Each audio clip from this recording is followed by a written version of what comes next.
Well, another indication of how absurd the situation for Republicans is looking at 2012. Republican candidates have been fighting for the support of one of America's most insane racist sheriffs, Sheriff Joe Arpaio. This is the guy responsible for a number of different issues related to, quote, rounding up illegal immigrants in Arizona. He's done some things I don't necessarily mind.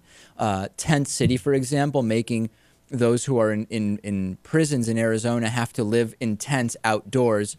As long as their lives aren't, as long as their health is not in danger as a result, I don't care about that. Making them wear pink underwear.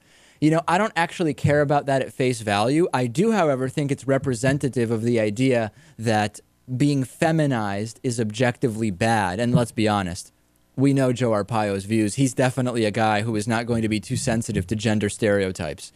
So I think I have that concern there. He probably could have gotten away with making it orange underwear and having it work just as well. Yeah, maybe so. Yeah. Maybe so. And it turns out a lot of Republican candidates have been trying to get in touch and meet with Joe Arpaio. A number of them have already met with Joe Arpaio. I didn't think that an endorsement from Joe Arpaio was really that good of a thing.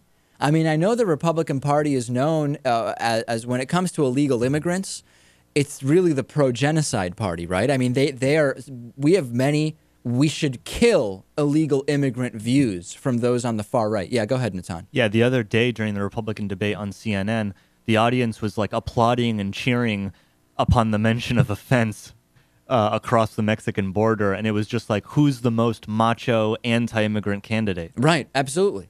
Who's the most neoconservative? It almost became, but that's another issue. So bring in Sheriff Joe Arpaio. He's this guy who builds these concentration camp style desert prisons where he really doesn't treat people who aren't white particularly well. And the Republican field is in love with this guy. They're all calling him. They want his endorsement. He's going to gather the Republicans together at his house. And what is he going to do? Set loose a Mexican and see who can tackle the guy first, and he'll endorse that person? I mean, why would anyone want Joe Arpaio's endorsement? It seems if Joe Arpaio endorses you, there's a problem. But no, on the Republican side, people seem to love it. They love Joe Arpaio. He's probably one of those American heroes. Michelle Bachmann, this is not a joke. Michelle Bachmann said she considers Sheriff Joe Arpaio one of my heroes. That's a quote. She said it in a short news conference that she held before meeting with the 79-year-old sheriff a few days ago. He's a great guy. Anyone would want his endorsement. Well, he sure is great at locking up brown people and detaining them in pseudo-internment camps, but I don't know that he's great in too many ways beyond that. Do you? Not that I'm aware of. Joe Arpaio, that's who you really, if you're running on the Republican side, you've got to hear from Joe Arpaio. He needs to endorse you.